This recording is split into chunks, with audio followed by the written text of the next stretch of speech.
అందరికీ కూడా శుభాశీస్సులండి.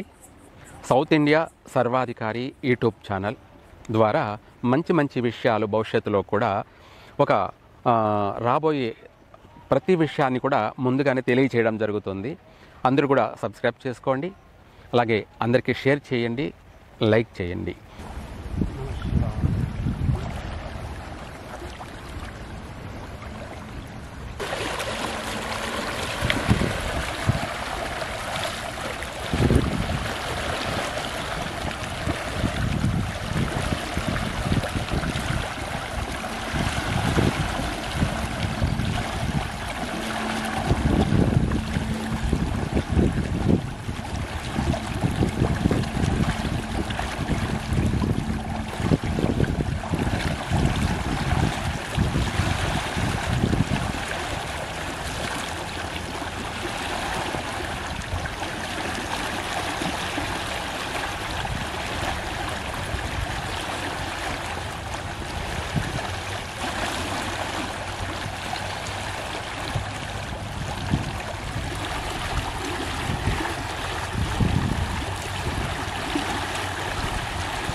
అయితే ఇదే కాకుండా మనకు వృషభ రాశి వారికి సంబంధించి ప్రతి విషయాలలో కూడా వీరి యొక్క జీవితంలో ఈ యొక్క మాసంలో అంటే మార్గశిర మాసము శ్రీ శాలివాహన శకం విశ్వావసునామ సంవత్సరం మార్గశిర మాసం అనగా డిసెంబర్ నెల, ఇంగ్లీష్ ప్రకారంగా డిసెంబర్ నెల. ఈ యొక్క నెలలో వృషభ రాశి వారికి ప్రతి రంగంలోనూ ఆటుపోట్లు ఎదురయ్యే అవకాశం ఉంది. అనుకున్నది ఒకటైతే జరిగేది మరొకటి. తాను తలచిన దానికంటే కూడా ఎక్కువగా నష్టాలు జరిగే అవకాశం ఉంది, అధికమైనటువంటి నష్టాలు సంభవించే అవకాశం ఉంది.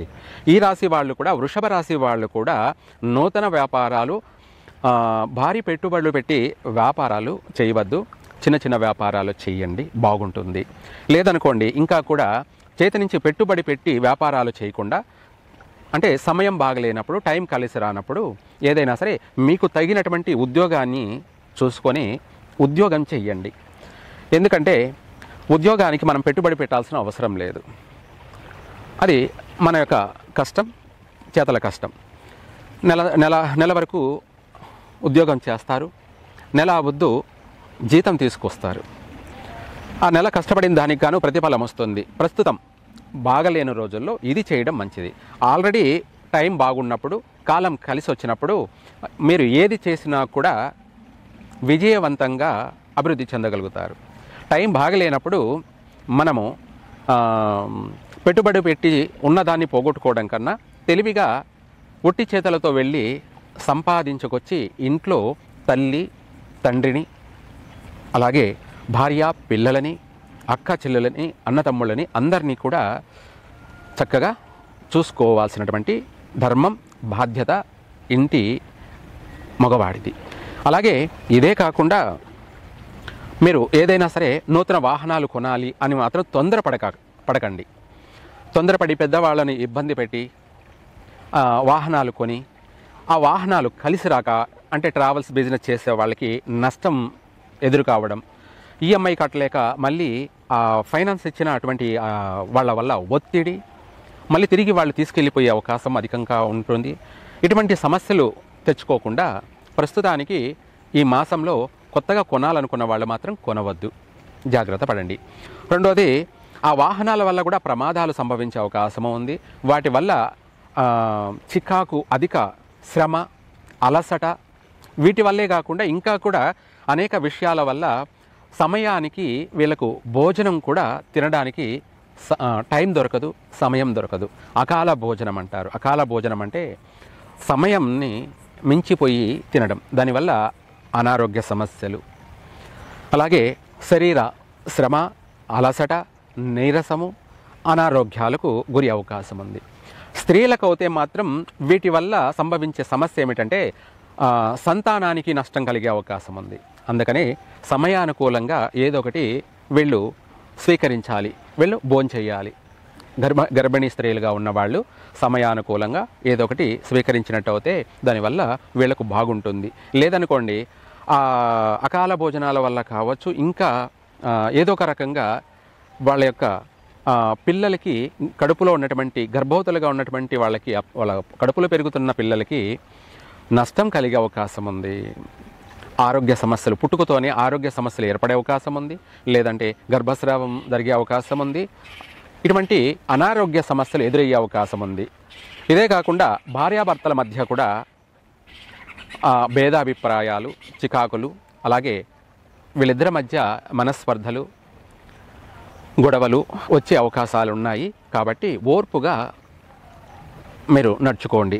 ప్రతి విషయంలో తొందరపాట్లు మాత్రం పనికిరావు. ఓర్పు సహనమే మీ యొక్క జీవితాన్ని శాసిస్తుంది. అనగా విడిపోయేటువంటి కుటుంబాలు కూడా కలిసిమెలిసి జీవిస్తాయి. మనం మాట్లాడే మాట మన కుటుంబాన్ని, మన వ్యక్తిగత జీవితాన్ని అభివృద్ధిని కలగచేస్తుంది. మనం మాట్లాడే మాట మన జీవితాన్ని నాశనం చేస్తుంది.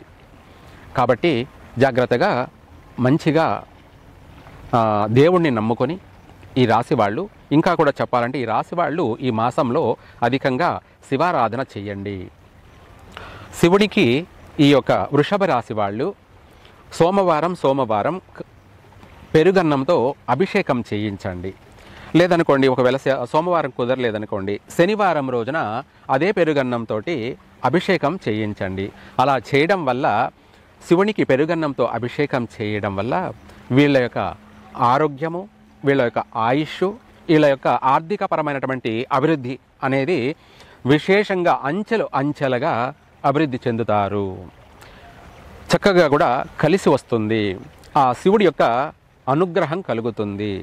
ఆ శివుని యొక్క అనుగ్రహం వల్ల వీళ్ళ జీవితం మనశ్శాంతిగా, ప్రశాంతంగా 3 పువ్వులు 6 కాయల ప్రతిరోజు దినదినము అభివృద్ధి చెందుతారు. విశేషమైనటువంటి మంచి శుభ పరిణామాలు కూడా ఉన్నాయి. అంటే మీరు చేసుకున్న వారికి చేసుకున్నంత మహాదేవ అన్నట్టుగా మీరు చేసేటువంటి పూజా ఫలం వల్లనే మీ జీవితం అనేది అభివృద్ధి చెందుతుంది. ఇదే కాకుండా వాహన ప్రమాదాలు సంభవించే అవకాశం ఉన్నందువలన అభిషేకం చేయలేని వాళ్ళు ఆంజనేయ స్వామిని దర్శనం చేసుకోండి. అలాగే ప్రతి విషయానికి కూడా ఒక పరిష్కారం అంటూ ఉంటుంది. మనం రోజు దేవాలయానికి ఎందుకు వెళ్ళాలి, దేవుణ్ణి దర్శించాలి అనంటే, ఈ ప్రపంచంలో ప్రతి ఒక్కరు కూడా ప్రతిరోజు నడుస్తూ ఉన్నారు, లేదంటే వాహనాల్లో తిరుగుతున్నారు. వాళ్ళ యొక్క కాళ్ళ కింద కానీ, వాళ్ళ యొక్క వాహనాల కింద కానీ అనేక చీమలు, అనేక జీవరాశులు, అనేక పురుగులు కావచ్చు, జీవరాశులు కావచ్చు, చిన్న చిన్న ప్రాణులన్నీ కూడా మన కాళ్ళ కింద పడి నలిగి చనిపోతున్నాయి. మనం నడిపే వాహనాల వల్ల వాటి కింద పడి చనిపోతున్నాయి. ఇవన్నీ కూడా మనకు అమితమైనటువంటి మహాపాతకము, మహాపాపము. ప్రతిరోజు ప్రతి ఒక్కరూ కూడా కొన్ని వేల జీవరాశుల్ని చంపుతున్నారు, అంటే హత్య చేస్తున్నారు. అంటే వాళ్ళు కావాలని కాదు, వాళ్లకు తెలియక జరిగేటువంటి పాపం. మరి ఆ కాళ్ళ కింద పడి చీమలు తలలు పగిలి, పొట్టలు పగిలి, కాళ్ళు విరిగి కొద్ది క్షణాలు కొట్టకలాడి అప్పుడు ప్రాణం వదిలేస్తాయి. ఆ పాపం ఎవరిది? కాబట్టి మనకు తెలిసి తొక్కినా తెలియక తొక్కినా మనము హత్యకు కారణమైనాం కాబట్టి అది మహాపాతకం. కాబట్టి ఆ పాపాన్ని ప్రక్షాళన చేసుకోవడానికి ప్రతిరోజు ప్రతినిత్యం కూడా దేవాలయ దర్శనం కానీ, లేదా సూర్య నమస్కారం కానీ, ఇది కాకపోతే ఎవరికి ఏది వీలైతే ఇష్టదేవతాభ్యో నమః అన్నట్టుగా ఎవరికి ఇష్టమైన దైవాన్ని వాళ్ళు పూజించండి. అది కూడా దైవాన్ని మాత్రమే. మనుషులను పూజించడం వల్ల వచ్చేది ఏమీ ఉండదు. దైవాన్ని పూజించినట్టయితే సర్వము, సకల సౌభాగ్యము, భోగభాగ్యాలు అన్నీ కూడా కలుగుతాయి. ఇది ప్రతి ఒక్కరూ గుర్తుపెట్టుకోండి. ప్రతి రాశి వారు కూడా ఇది ఆచరించవచ్చు. ముఖ్యంగా చెప్పాలంటే ఈ వృషభ రాశి వారికి ఆర్థికపరమైనటువంటి విషయాలలో సమయానుకూలంగా ధనం చేతికి అందదు. ఖర్చు అధికంగా ఉంటుంది. అంటే మంచినీళ్ళలాగా ఖర్చు అయ్యేది ఎక్కువగా ఉంటుంది, రాబడి అనేది మాత్రం తక్కువగా ఉంటుంది. వీళ్ళు కొన్ని కఠినమైన నిర్ణయాలు తీసుకొని ముందుకు సాగాలి తప్ప ఏదో వస్తుంది అదే అని అనుకుంటే మాత్రం పొరపాటు. అదే కాకుండా ఈ రాశి వాళ్ళు వీలైనంత వరకు ప్రతి రంగంలో ప్రారంభించే ముందు దైవాన్ని ఆరాధించి పూజించి ఆ శివారాధనను చేసి అభిషేకాలు జరిపించి ఆ తర్వాత ఏ పనైనా ప్రారంభించండి, చక్కగా కలిసి వస్తుంది. సర్వే జన సుఖినో భవంతు.